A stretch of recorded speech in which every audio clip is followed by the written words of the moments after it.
Nama aku Zaidan dan hari ini aku nak review Honor 400 Lite yang baru dilancarkan di Malaysia pada harga RM1,299. Dan pada hujung video ni, aku akan tunjuk korang cara macam mana dapat phone ni RM200 lebih murah. So jom kita tengok apa best dengan phone ni. So as per usual, kita start dengan design dia. Honor 400 Lite yang kita dapat ni adalah variant Velvet Grey. Dia juga datang dengan lagi dua warna, iaitu Mars Green dan Velvet Black. Personally, aku suka this variant because it has that matte finish, rounded edges, and personally, dia agak solid, the design. Tetapi, aku rasa untuk semua variant akan jadi satu masalah di mana dia merupakan satu fingerprint magnet. So, bila korang, pegang, memang akan nampaklah cap-cap jadi korang. Kalau korang perasan, dia punya camera bulb nampak macam apa? Nampak macam design iPhone. But bagi aku, dengan design dia macam ni, I don't think dia ada apa-apa masalah lah nak meniru design iPhone. Sebab in the end, dia nampak lawa. Kalau korang tengoklah, button placement dia nampak macam biasa. Dia punya Type-C macam biasa. Everything looks normal. Kecuali, there is an extra button. This button aku akan terangkan sedikit lagi. Tapi kita teruskan kepada next section. So, jom kita borak pasal specs dia. Dia datang dengan chipset MediaTek Dimensity 7025 Ultra, 8GB RAM plus 8GB RAM Honor Turbo, dan dia juga ada 12GB RAM variant, 256GB of storage, dan battery capacity sebesar 5230 mAh. Skrin dia pula adalah skrin AMOLED 6.7 inci dengan resolusi Full HD Plus dan refresh rate 120Hz. Dan brightness dia boleh pergi sampai 3500 nits. So bagi aku, overall performance untuk phone ni ialah memuaskan je lah. Sebab kena faham, this is a mid-range handphone. Dia boleh run game macam Mobile Legends dengan high settings dengan tanpa masalah. Tetapi bila korang start main game macam Car X Street, kalau korang main low setting pun, aku cakap memang phone ni akan struggle. Dari segi menggunakan handphone ni untuk penggunaan harian, dengan skrin 120Hz ni, aku memang akan cakap dengan korang that the experience tu memang sangat best lah, daripada scrolling sampailah tengok YouTube.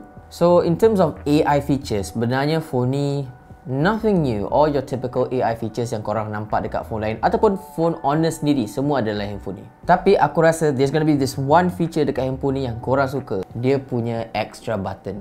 So, nama button ni adalah AI Camera Button. So, apa sebenarnya tujuan camera button ni? So, button ni korang boleh gunakan untuk mengambil gambar, video, zoom in dan zoom out. Dan lagi satu, bagi aku feature yang special lah pasal button ni. Dia merupakan button yang pressure sensitive. So, bila korang tekan separuh jalan, dia akan fokus kepada muka-muka yang ada dalam skrinnya. Setahu aku, AI camera button ni is very similar to the iPhone 16 punya action button, but you're getting it a lot more cheaper. So for the price, I think it's a great bargain.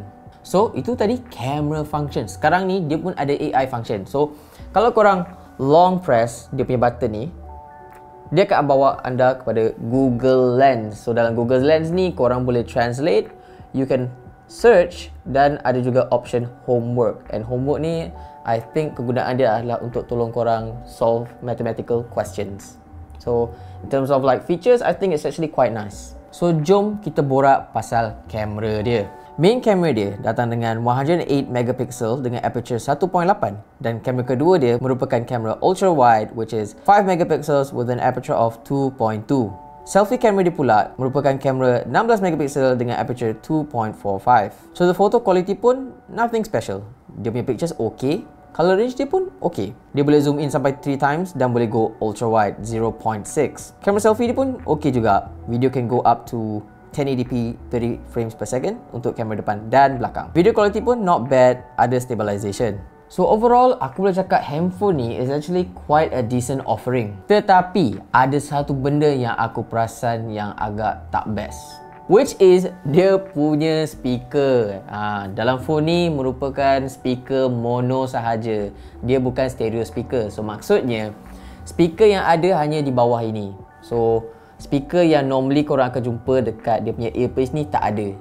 So bila korang tengok video, dia tak ada masalah. Tapi bila ada masalahnya, bila korang nak main game. Sebab bila korang main game, yelah korang kena alert nak tahu mana bunyi tembakan daripada mana. So kalau ada satu speaker sahaja, korang memang tak boleh nak tahu daripada mana bunyi itu datang. So kalau dari segi main game, memang akan ada isu sikit lah. Tapi overall untuk handphone ni bagi aku, you know, you get a very decent phone dan korang pun dapat charger sekali dalam kotak, which is zaman sekarang agak rare lah untuk dapatkan phone yang datang sekali dengan charger. So not bad Honor. The last thing aku nak cakap is pasal dia punya promo which korang boleh dapatkan. Korang boleh dapat instant rebate bernilai RM200 dengan mengambil gambar di mana-mana kedai Honor dan share gambar tersebut di social media menggunakan hashtag Honor400LightMine. Korang post gambar-gambar tersebut dekat social media Xiao Hongsu, Facebook, TikTok dan Instagram. Dan korang juga akan dapat 1 year extended warranty yang bernilai RM99. So overall bagi aku, phone ni is a very good phone dan tunggu apa lagi, you guys should go buy. So itu saja untuk review ini. Bye bye.